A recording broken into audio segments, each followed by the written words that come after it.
What's going on, YouTube? This is SG1 Sports, and you're watching our college football channel. We continue with our 2023 predictions. Rutgers is up next. Let's take a look at some of the other predictions for Rutgers. FPI has them at 4.1 and 7.9. Athlon a little bit higher. They've got them at 5 and 7. The over/under, I've seen it at 3.5 and at 4.5. So if you're thinking under, if you can find that 3.5, that's a pretty good number. Last year they were 4 and 8, so they beat 3.5 last year, and a lot of people expect this team to be better this season. You know, I'm not really high on them. I know Greg Schiano's there, and everyone's thinking he's going to get this team back, and they're going to be competitive again. And we've seen them look a little bit better, but I just look at the roster, and there's still a lot lacking on this team. So you start with the quarterback position. Gavin Wimsatt likely going to be the starter. Hasn't really looked great in limited time. They got some good running backs, really a trio of guys that can step up there at running back. But then you also look at the wide receiver position, really a lack of weapons there. Offensive line doesn't look to be great. So, you know, the offense, that's going to be a problem. The defense looks to be pretty solid. Probably one of the top half defenses in the Big Ten, if I had to guess. So I think they're going to be pretty solid. They're not great, but definitely not a bad defense. So, again, it all comes back to the offense. Are they going to be able to score enough points to win games where their defense is not going to be able to completely shut teams down? And when you look at teams that offenses that they're going to play in the Big Ten, most offenses are going to be able to score 20 plus points even against a pretty good defense. So it's going to come back to that offense. You look at the schedule, and it's we're to this point when we get to these last few teams, and if you've missed all the other predictions, we're going through every single Power 5 team. We're down to just a handful of teams left. This is almost done. And of course, I'm going to go through and show you the standings and my conference championship predictions and the playoff, all of that. So just stick with us here. But again, when we get to these last few teams, you're getting to the worst teams, and it's just the wins are just hard to find. Who are they going to beat? Where do you find these wins for these teams? And this is another case of that. I mean, look at the schedule. You've got Wagner on there, and maybe Temple. Everyone else, it's going to be a challenge. It's going to be a challenge for this team to find wins.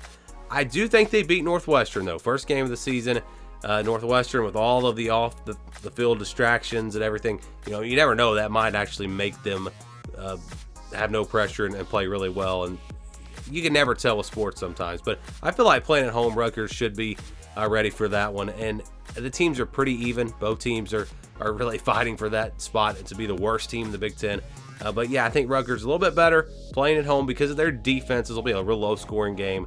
They've got the better defense, and I think they find a way to get it done. So they beat Northwestern in a close game. Then I think they'll beat Temple, a game where Rutgers actually is the better team. Again, we're talking about a group of 5 team in Temple that's not great. So Rutgers should be able to win that game. So 2-0 start. Then you've got Virginia Tech on September the 16th. This one's a really tough one for me. I kind of went back and forth on this game. Virginia Tech, I think, is going to be improved this year. If it was at Virginia Tech, I'd probably take the Hokies. But playing at home, I'm going to say Rutgers finds a way to get a win. So I actually got them starting off 3-0. Yes, it's going to go downhill from here, but 3-0 start for them. Michigan, probably not going to be close. You never know. Some of these games with Michigan, they'll kind of be conservative on offense, and they won't score a ton of points. Game will be kind of low scoring, and maybe it's not a huge blowout, but I don't think Rutgers is in this game in the fourth quarter. I think Michigan wins this game, but then an easy win over Wagner next should get them to 4-1. And then you look at the rest of the schedule. Where are you going to find the wins? Wisconsin going to be tough. Michigan State's going to be tough. Indiana, Ohio State, Iowa, Penn State, Maryland. It's just going to be tough to find wins. I don't really see them going on the road and beating Wisconsin. Going to be a really good Wisconsin team, in my opinion. Now, Michigan State's a game that you might could see them get a win. Michigan State with some question marks on offense themselves. This should be another really low-scoring game. 2 really good defenses. I still think Michigan State, though, has enough to win this game. I'm going to go with the Spartans. And then you play Indiana on the road, a team that's going to be similar to Rutgers, a little bit better offensively than Rutgers, but a little bit worse on defense. It's on the road. I'm going to go with the home team. Say Indiana wins that game. Ohio State, no chance. I think Ohio State wins big. Then you've got Iowa. Another lower scoring game with 2 really good defenses, but Iowa's just too much, especially playing at home. Give me the Hawkeyes. Penn State, this game shouldn't be close. It's on the road. Nittany Lions win big. And then Maryland to close things out. Can Rutgers get a big win to close out the season and get a big win at home to end on a high note? I think they'll be competitive in this game. But again, you're talking about a really good offense in Maryland and Rutgers just not having a type of offense that can keep up.